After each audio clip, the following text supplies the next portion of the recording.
witness history in the making. The McIntyre Mini Globe Race 2025.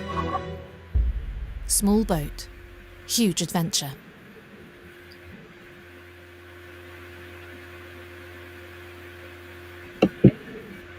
Well, that started to stall, so I stopped it. I'm going to take a bit of a punt here.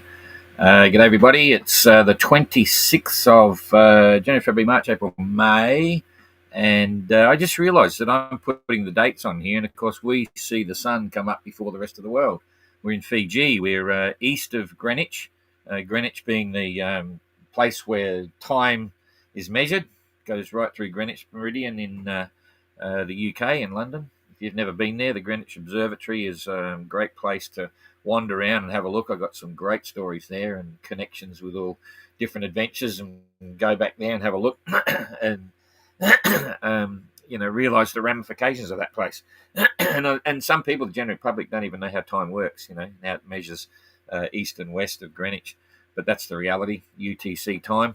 So, yeah, we're on the beginning of the day, 26, and most people in Europe and America and all that sort of stuff, well, all the people in Europe and America, they're 8 o'clock at night now in Europe. So the date line is different. And so the dates that I'm putting up on this is the tracker report for the 26th. It's actually an evening report on the 25th. And that plays out as well a little bit in relation to some of the things that I talk about with timelines, and that's why it gets confusing, because sometimes I'm trying to explain it to the people in Europe and America, because that's where the biggest audience is. There's a few people in Fiji watching now. I know some of the cruising boats around here, they're coming up to us and say, "Oh, g'day, Don McIntyre, how are you?" And I say, "Who the hell are you?" They say, "We follow you, blah, blah, blah." So it's a bit of fun. But yeah, the dates are specific to wherever we are, and when we're doing it. And I'm going to try something. I've got the windy program. If you saw the entry picture, you probably said, "Whoa, what's all that purple?" There's 50 knots, gusting 50 knots, like forecast gusts of 50 knots, not far away from Kerry at the moment. And there's a very defined gradient, wind gradient, sea gradient, all that sort of stuff, the difference between where he is and what's going on below him. And everyone's being affected by, quite a few of them are being affected by squalls, and there's a high degree of instability in the weather. And it's what I said yesterday and what we all know, and I'll explain this in as simple terms as I can. Where does the forecasting come from? It comes from computer modelling, which is based on historic data, which has been stored over the last, by computers over the last maybe 50 years or something, 40 years. And that weather input comes from weather reporting stations, and it goes into the data loggers and held in the file, and then they come up with it and say, well, if the pressure systems are here, there, and there, all over the general area around us, this is what's likely to happen, because right now that's what's happening, and this is how it's going to develop in the future. But you put rubbish into a computer, you're going to get rubbish out. And in weather forecasting, if you're lacking, detailed data, right, like a lot of inputs, you've only got a few inputs over large areas, you have to make all these assumptions. And so there are various computer models that you can follow. Okay, so one group gets all that data, puts it in, and by their recorded data in the computer, they suggest the forecast is going to look like that, blah, blah, blah. But another group who comes up with another model based on the information they've got and the way they interpret it, comes up with a forecast that looks like that. And you can have one looking like that, and you can have another one looking like that. They can be completely different. So what some programs do, and this is what I think is happening, and I've brought this subject up before, the YB3 tracker has an agreement with PredictWind. So you used to be able to get PredictWind there, but I never use it on the YB tracker. And they have an agreement with Windy, and they obviously pay a price. And Windy will give a dedicated computer weather model for the YB3 tracker, okay? And that's the one we all see when I'm explaining it to you. We look at the modelling there. And I think it's a combination. I think what Windy do is for YB, they give them a combination. They just overlay that one and this one, put them together, and they get that, right? So what you're seeing on the YB tracker is a combination of two models to give you even a what might be more accurate. Nothing's ever perfect, especially when you get into the Southern Ocean where there's very little data. And even up in the Pacific, the only data they're getting is from two sources. One is where they've got an automatic weather station on the islands, right? So that logs that data. Wind direction, wind strength, barometric pressure, temperature, sunlight. It's cloudy, humidity, all that stuff goes into the. In fact, it's all sent to the WMO, the World Meteorological Organization. A lot of people don't even know that exists, but all of the data goes there, and then it's distributed out free of charge to all these other organizations, or maybe they pay a subscription, I don't know. And even the World Meteorological Organization comes up with a worded forecast, and that's distributed around the world to, especially for what's called GMDSS. I'm getting a bit off track here, but that's the Global Maritime Distress System that all the SOLAS nations sign on to, and that's the forecast that you get given to mariners at sea and the ocean and so on, and it's sent out via satellite. It's sent out on radios. There's a radio coverage on HF radio. If you don't have the satellite data, you can get a forecast for safety of mariners at sea. Anyway, that's enough of the background. So during the course of this tracker, I'm going to cut across to the windy program. And on the actual windy program, I'll explain it when we get there, but you can actually access the individual computer models, and you'll see the difference. You'll see that one, and you'll see this forecast, right? And they're completely different, right? And that may explain some of the things that you see when, like Renaud put a post up. I couldn't share it because he hasn't opened up the share. I couldn't share it, but he was saying, my forecast was for a southerly and I was getting a northerly, and the forecast was for, sort of 15 to 20 knots and I'm getting 35 and all this sort of stuff. So, yes, the forecasts are good and you follow it, but when you're on the water, you sail to the weather you've got. And you probably saw, I just put a post up from, what did I? Did I put Dan's post up? No, I don't think I did. Yeah, this morning I saw one from Dan, talking about his big squall, and Dan had a busy night, put it that way. He got caught, he was sleeping, and he had his A7, I think it was, pulled out in bits, and he woke to a major squall. He was saying 60 to 70 knots, and I'm reading it rather than watching the video one, and I'm reading it, and he got caught that up and said, well, that's the end of his A7, because if it was blowing 60 to 70 knots, it would be blown to pieces within 10 minutes, even less. But anyway, he managed to get up there and get up there, and his pole was banging around, and he couldn't furl it. It was impossible because the wind strength's too much, and that happens when it gets to 35 knots. You can't. It's happened to me. What happens is you can't furl up your asymmetric spinnaker because the wind blowing it down to leeward like a flag, right, is so strong that the moment you try to furl it, and remembering the drum's only about that round, you got a little rope, it just won't pull, and often even the load on the luff line or the anti-torsion line, depending on which one it is so great that if that's the drum and the rope comes out of the drum like this and it's rotary, so it's turning, what happens is the luff line pulls the drum down at an angle, because it's pulling back so hard, and then the rope can't pull straight. It just, you can't furl it. So in the end, you had to drop it into the water, which is not another good thing, but at least the A7 is reasonably strong material. So he managed to recover it all and then carry on. So he had his bits of fun as well. Anyway, we've got a few people there now, so I can carry on, and we'll see where we get to. But yeah, the weather is pretty unstable for everyone right now as we speak. So I'm going to come across to the... let's see here. Okay, so you've got the tracker. You should still be hearing me.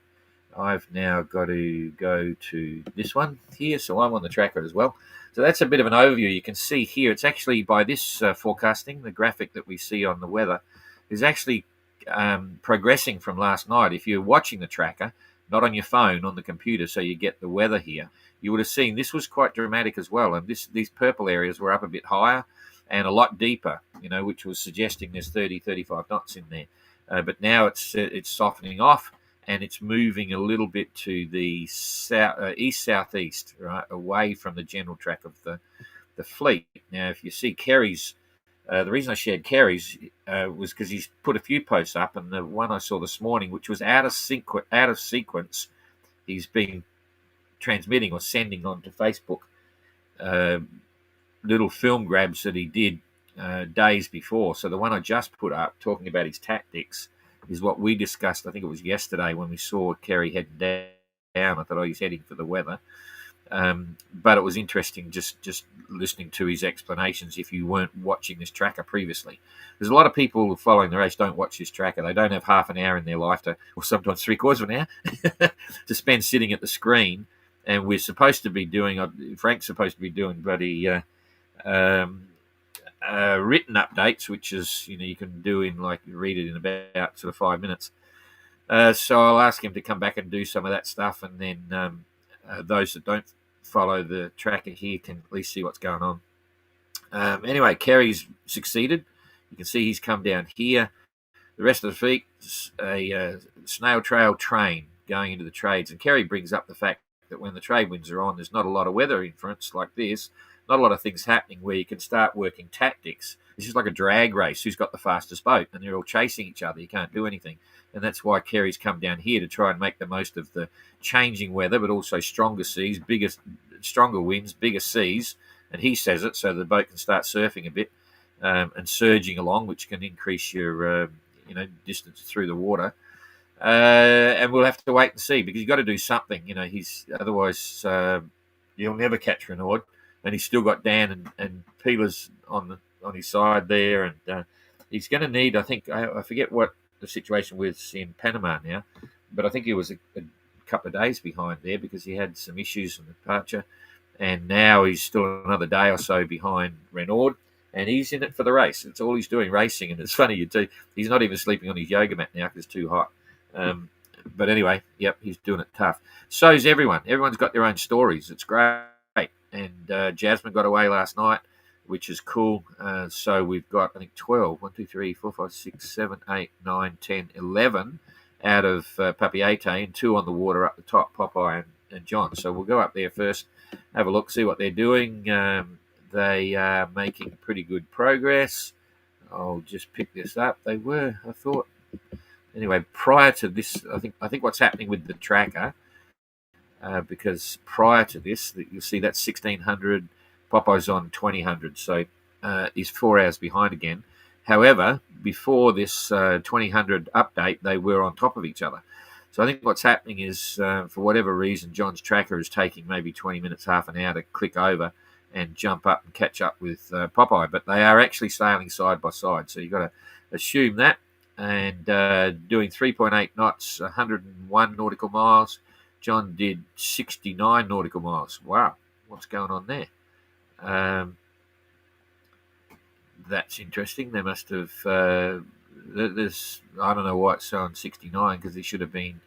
If Popeye was on 69 there, in 4 hours, 4 fours 16, it'd only be 16 miles ahead, which would be 70, 86. And he's on 100. Phew, I don't know. Maybe there's anyway. There's a bit of fun going on there, so we'll keep an eye on that. But generally, the weather's good. We know the forecast is showing consistent trades all the way through, so we won't worry about that. Let's see how close they are for an ETA. Okay, 142. So day and a half, and they'll be in. So that's all good to see. Yeah, no reports of any stress or dramas, but they're obviously having an interesting time. Okay, so that's that. I'll just zip back here so we can go boom, boom. And so we've got Josh and Gary sitting there. Gary's also catching up. He's sending a couple of videos, so Jane will probably... Gary's a prolific videographer and doing great reports, but doesn't send them at sea, so only does it in port. So Jane will get all them together and make another little movie for Gary, so all the other entrants can see what he's doing and try and copy it, because it makes a good show.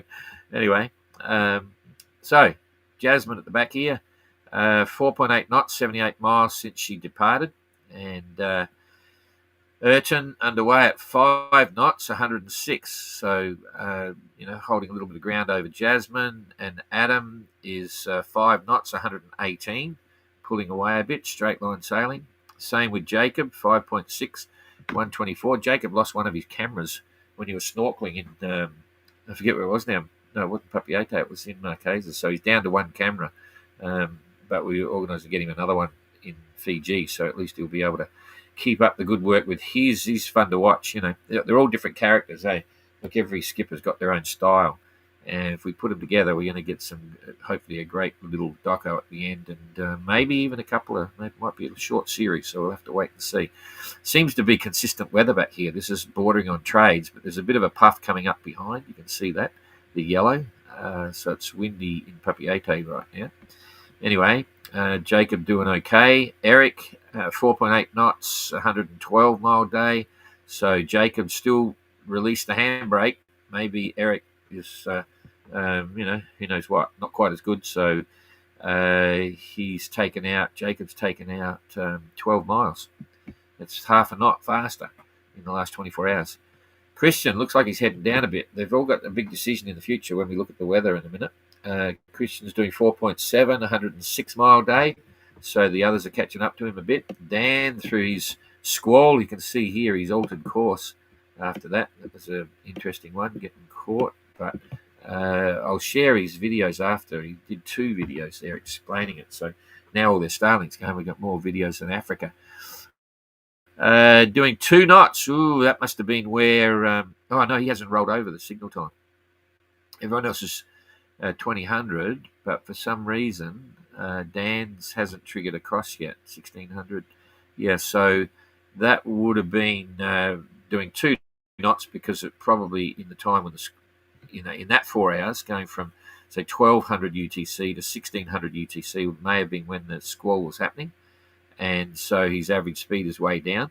And I think we'll see that pick up a bit when he comes across to the 2000 clock.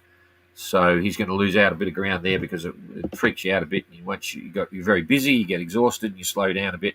Once you've settled the boat, you just let it twiddle along for a while, continue with your sleep, come up and get sailing again.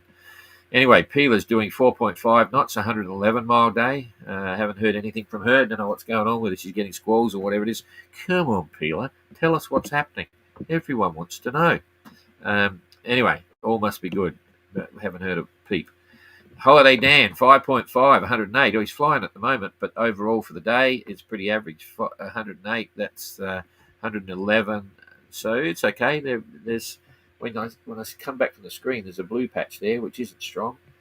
It looks like it's 15 to 20 with squalls. There's for sure going to be some upset. Now, you can see things starting to get interesting up the front for Renaud. You might be lucky and keep going, but yesterday it was suggesting there would be a compression. So the guys at the back were going to catch up a little bit in the days ahead for the next, I think there's an opportunity the next 24 to 36 hours. If Renaud slows down, and he never slows down. So 4.7 knots, 111 mile day, keeping pace with Dan, can't do a thing. And now we've got Kerry down the side here. Definitely his tactic, he started to smooth out the course. You see him coming down here. And now if you continue that, he'd be down there. But he's flattening out, so the wind's obviously increased. He's got 4.7, 126 mile day. So he's literally the fastest for the day, I think. 126. So that side of it's working. I don't think anyone else, short-term memory's getting bad, eh? But 126 is pretty impressive. So let's see. His efforts here will be make or break over the next 24, 48 hours, I think. And that'll make sense when we see what's going on with the weather. So we will come back here and look at this big wave of wind. So generally, looking at this graphic, the wind here is going to show, that's showing, 28, 35 knots, 25 to 30 knot gradient here, gusting higher. The gusts can always be up to 33% stronger than the forecast wind. And this is a forecast graphic, not peaks. You can see here potentially this is the center of something, right? This convergence of systems that we've been speaking about for weeks. They're saying at Papiete, so watch the next leg. This is exactly what happens here, which we discussed yesterday. And that's driven by the stuff, just for those that weren't here yesterday, it's driven by this massive high-pressure system down the bottom here. Okay, it's quite a strong system. And I'll go a bit smaller so you can see how that works. The high-pressure system going around the counterclockwise down here, big winds, if this was Southern Ocean time, and it's not, because the guys now in June, they'll be well and truly out. This is middle of winter in the Southern Ocean, not a place to be. So that's driving it. And the movement of this high pressure system, they usually head out to the east. That's the way they go. All systems coming across here, and that'll determine what's going to happen with the weather up there. And that's pretty obvious when you come back to this scale. Okay, and normally this is the trade wind belt, 10 degrees, 15 degrees south of the equator. That's where it happens. So that's why we've got this sudden increase in wind. So coming back up, so we can watch it. Here's Tonga, just in the middle of bits, and there's Fiji at the end of leg 2. So we come back here, and let's watch what's going to happen. I think at that level there. So right now, come back here, hit that, and I'm going to push it through every few hours. So currently 2000 UTC. So you can see that's dipping down. So straight away, this area of nothing, and the winds are going northerly all along the leading edge there. This stronger wind gradient is dipping down. So all of a sudden, Kerry's not going into a zone where there's more wind, but the wind direction is changing. Okay. And you've got to remember the objective is Tonga, and Renaud is only now, he's now 600 miles, so 5 days or so. So they're going to have to work this whole system. So for Renaud, from now to the finish, they're going to work their way through this. So it's starting to dip down. We keep moving. It's all dipping down. The stronger wind gradient is gone for Kerry. However, this is where, Renaud's a thinker. He doesn't matter what I'm saying here. He'll be watching this properly. He's going to have to get down by the look of it, because there's this hole coming up here. But who knows? These little areas here can develop into anything.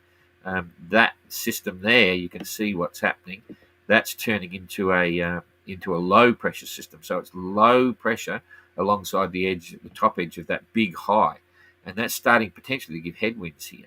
This is another thing that can happen. It's not unusual to get an area of headwinds going to Tonga, and they, so let's just follow that. I've just got to hit that. Okay, so this is coming up to now. That's 24 hour. No, that's the 26th. So we're on the. What's going on here? Hang on a sec. I'll go back here. So that's on the 25th of May. What? Oh, that's. Now that's very interesting, because this is the forecasting for 25th of May, which is based on the tracker pinging, the position pinging. That's why we're on that on the 25th there. I keep getting confused because I look at my date on the bottom right of my computer, and then it gets all screwed up. So just to clarify, this is the weather the boats are getting now, because the timeline at the top here is based on the position reports from the boats, if that makes sense. The date line is over here. The date line is down here somewhere. 170, there's 180. But anyway, it goes around Tonga. Tonga's actually the first one. The line isn't a straight line down the longitude. It's distorted. So by the time they get to Tonga, they're actually in east of Greenwich rather than west of Greenwich. Okay, so we get that out of the way, and I'll come back here. So it'll be the 26th at 2000, as we just saw. So that's 24 hours from now. 26 at 2000, and okay, so that area of no wind has disappeared. There's going to be breeze for Renaud by the look of it. It's going to be slightly stronger winds for Kerry as he's coming down, because in 24 hours' time, they're going to be, Renaud is going to be 100 miles in front or something, around about there somewhere. And it's going to go forward of the beam, maybe. He'll probably then just, you'll see him mark down here, or keep it over here somewhere. Got a big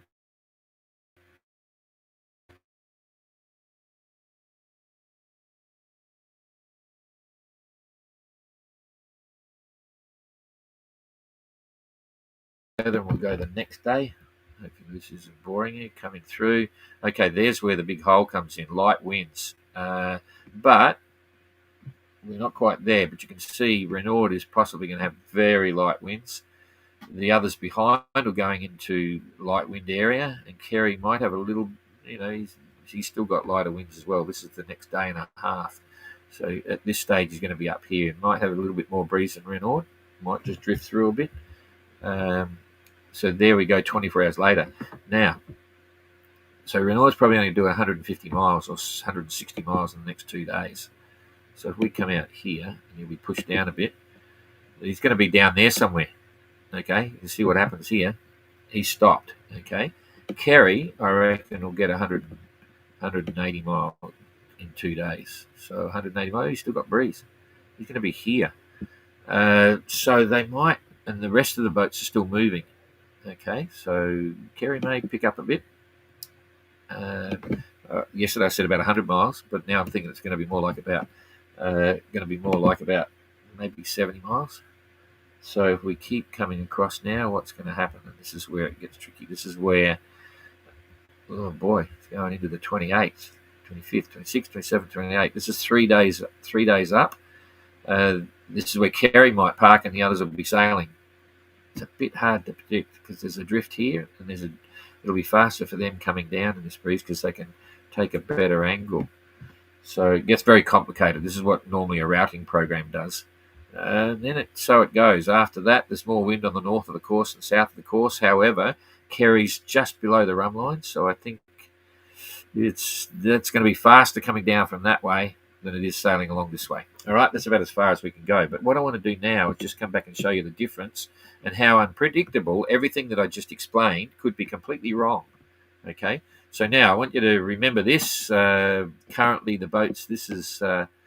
okay, this is 160 degrees west, and in fact we'll use Kerry as the example. So I'm going to write down his position, and we'll get the same lat and long, 18 degrees 45 south, and 156.22 west. All right. So just remember this: 160 degrees west there, and 20 south.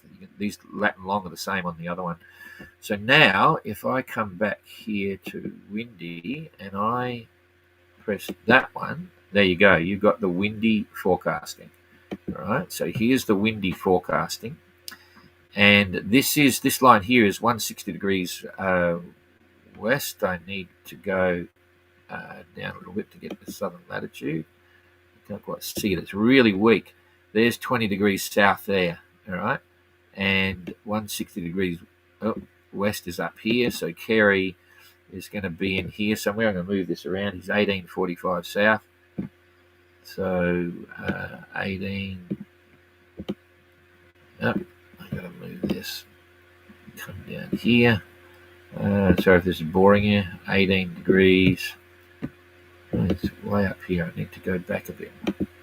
Yep, wrong way. In fact, I'm losing the plot here. I'm going to... wrong way. I'm going to just show you the difference in the weather projected here. This is actually gusts. I'll go back to real wind. This is the same thing that you've been looking at on the tracker, on the YB tracker. Here's Nuku'alofa. Here's Tonga right here. Here's Fiji over there, and the boats now are 160. Kerry is 160 degrees west and 20 degrees south.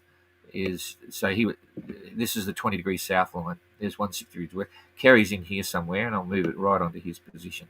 So it's 1845. 1845, so it's 29. So he's down here. Yep, that's 1948. Boom, about there. And 156 west. It's 157 west. Boom, 156. Kerry's sitting about there. She's got a forecast wind of 18 knots, if that makes sense. So I'm going to just remember he's roughly in that position. And now we've got his spot, I'll pick it up a bit. Right, and Renaud's over here somewhere. You can see it's showing pretty good gradient and still light northerly, not as big a hole up the side here, but there's still holes there. And this is the big one. It's got a very distinct line of the top of this high pressure system. And if we now go across to the wind gusts, you'll see what happens here. This is the wind gusts. This is forecast wind going into then gusts. And you're getting 42 bits and pieces. There was 50s down there this morning, so it's changed a little bit now. But it's quite a lot of wind, and then sea state and so on is There'd be around four. If I go into waves here, that's 5 meter seas down here, 4 meters, and then going up to a carrier's 3.5 meters and so on. So sadly, I'm not being able to show you the differences. I hope you can see part of the difference. But now what we'll do here, if you look at the bottom right here, this is the ECMWF model, okay, and that's the one that I use in all my other forecasting for the Gold Globe and all the rest of it, because it is, to me, the most accurate. There's another 2 here. There's about 5 altogether, but this is a GFS model, and watch what happens. I haven't seen this, but you can see this is now. What's that remind you of? That reminds you more of what you're actually looking at on the YB tracker, right?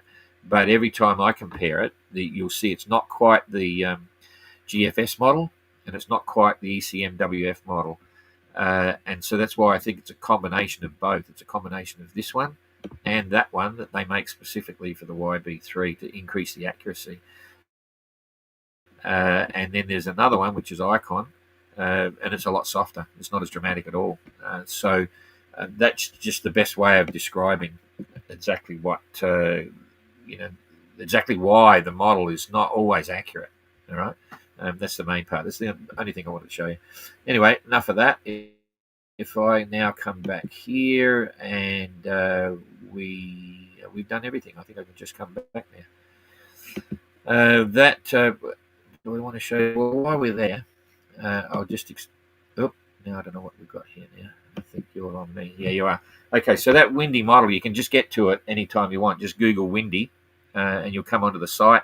They offer a small, an overall really impressive system of weather and forecasting and everything for specific sports as well. If you're into surfing, they'll give you all the surfing reports. If you're into flying, they give you all the flying reports. You can get air quality over Europe if you're worried about radioactive drift. You give you radioactive warnings, all sorts of things. Temperatures, it's just massive. You can spend a day just playing around with the weather. I subscribe to an upgraded version of that, which only costs about $30 or $40 a year. It's subscribed every 6 months, I think it is, and you get a premium quality, and it gives you access to a lot more stuff, huge amount of stuff, which is great. So when there's a lot of weather happening, like in the GGR, when I'm doing the forecasting there, I will actually, before I get on to do the tracker, I'll look at what I believe is happening on Windy, because it is more accurate, and you can give a better decision. So, and we actually use that for warnings as well. We have a sort of like we give a commitment without obligation to all the Gold Globe race skippers that if we've got forecast wind over 35 knots, and that's the forecast wind, over 35 knots in the area, we will give them a weather alert, a weather forecast, and possibly even routing to get them away from any bad weather. We haven't even brought it up on the MGR because it's not an issue. It's trade winds around the world in the easier route, but certainly when we get into more challenging weather, once they're leaving Mauritius, we will be obviously alerting any of the entrants if there's significant weather coming. So, but we'll talk more about that later on. Anyway, that's crikey. We've got half an hour and haven't even done any questions and stuff, but there you go. G'day, John. Don't forget to like, subscribe, and share, and all that sort of stuff. 2020 in Central Europe. It's a perfect time to watch. Good. Yeah, just before you go to bed. I'll give you nightmares. G'day, Warren. Monaco F1 and Indy 500 distraction. I can remember that. I see the what was it? The big yacht race out of Jeep has just started. I forget it now. I was having a look at it. Anyway, play the course. G'day, Christine. Another one. Smiley face. Marek, would you consider letting Delta stay shorter in port so they can catch up, keeping their sailing times true? Yeah, obviously, but they'll catch up. The only way we do that, we got to follow the rules. I'm quite sure they won't want to stay less time in Marquises. They've only just arrived. They've been at sea for like 4 weeks or 5 weeks, so it doesn't happen there. Then coming through to Tahiti, Papeete, I'm sure they won't want to close that up either. They'll want to use their time. The only time we can do it, which we've agreed as part of the notice of race and sailing instructions, is that the issue of Tonga by the time they leave Papeete, we can give authority to either bypass or shorten the time in Tonga to compress it and allow a longer time in Fiji. And we've already done that. Gary requested an opportunity to bypass Tonga. He's keen to get back to Australia and spend a bit of time there. So we've already given that approval. So when Gary leaves Papeete, he still has to go through a gate in Tonga, not the gate under the sailing instructions, which is in Pangai, which is the middle entry port in the Hapai group. But he's got to pass close to the northern end of the island, Lifu and so on, and then we add another 4 hours or 3 or 4 hours that would have taken him to get to the gate, but then allow him to continue. We don't want to get him to go through the gate because then he goes into the harbour controls of Tonga, and you're obligated then to enter and clear customs and so on. But a rite of passage for an ocean voyaging yacht, you don't have to clear and enter if you don't stop. And so if you stay a few miles offshore and just sail straight through, it's a perfectly legitimate international transit, and he'll head straight to Fiji. Now, the issues there, you've got to be careful because there's a real drug problem in the Pacific at the moment, a massive one, and it's completely screwing up Tonga. Not completely. We really like Tonga, but Tonga has a serious drug problem with certain sectors of the community, the same as in Fiji and same in Australia. And a lot of the drugs are coming through the Pacific. So now all the authorities, it's been like this for many, many years, are really hot on. They're monitoring everything. They have observers on the islands and stuff, and that report yachts and just say, hey, there's another yacht went past then. And so we've told all the entrants to be very particular and leave their AOS on and all sorts of things like that. So Gary goes through and bypasses, and if Popeye and John ask us, can we, skip Tonga and go to Fiji, then we'd obviously let them do that. But I've got a feeling that, Popeye and, who knows, maybe they'll sail back. Because as you know, John is still racing. Popeye's not. He's sort of ocean voyaging, and he might like to go to Tonga. So he might come to Fiji and then go back to Tonga if they did that. Because obviously they want to spend time with everyone. They haven't seen everyone since Panama. Anyway, long answer, a short question. Hi, Don. G'day, Nigel. Hi, Cleverton. Can you comment on whether or not targers can significantly affect the performance of a wind vane? Is it possible to have a target without the wind vane being affected? No, we banned whip targets out of the game, mainly because of common sense. I don't know why everyone's got a different opinion on things, but first of all, the solar panels are hugely less efficient on a target. Okay, if you do a balancing, twisting solar panel, you will potentially double the output of your solar panel. Double. Right, I'd say conservatively you're going to get 50%, but I've done it. Anyone that does that, you'll see the difference is massive. So that's the first thing. You only get 200 watts of solar panels. Secondly, the boats are very strong. The boats can carry their own weight and voyage safely, but riding moment and angular balancing stability is really important. You don't want weights up in the air, and you don't want excess weight. All these stainless steel tubes everywhere, it all looks good, very cruisy and all that stuff, but it's just not needed. So that's adding a little bit of excess weight. So that's the reason we ban it. The issue of interference with the wind vane is real, but so too if you have tilting solar panels, could even be worse, because if you've got your flip-flop vane there and you've got a solar panel like this and the wind's coming that way, it's a no-brainer. You're not going to steer very well because you've got all the turbulence. So what you've got to do is then flatten the panel off. If you're in that direction, you want your wind vane to work effectively. There's the physical interference of just a flip-flop vane hitting the panel. That's another subject. But with a solar panel that you can tilt, that's what you do. You just tilt it out of the way. The wind vane takes priority in that sailing direction. Okay, and that's how it goes. And so at night time, what I always used to do is the panels, you just, as you go down, if whatever's happening, you just flatten the panel off, and there's very little wind resistance because the wind is going above it and below it, and the flip-flop vane works fine.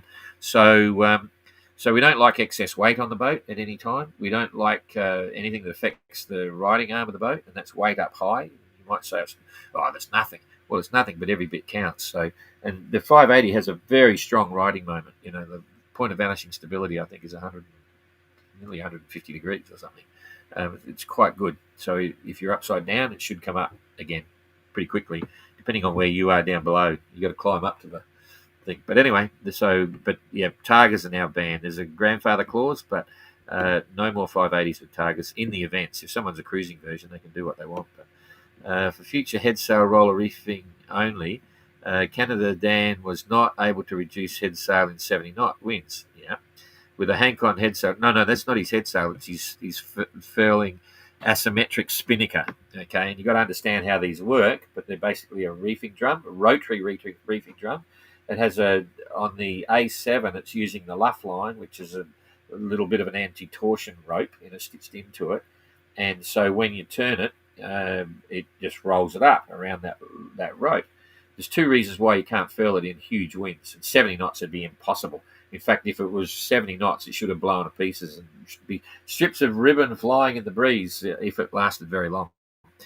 But as I explained, there's two things. The drum is meant to be flat, and the line comes off like that, off the drum, because you're pulling this way.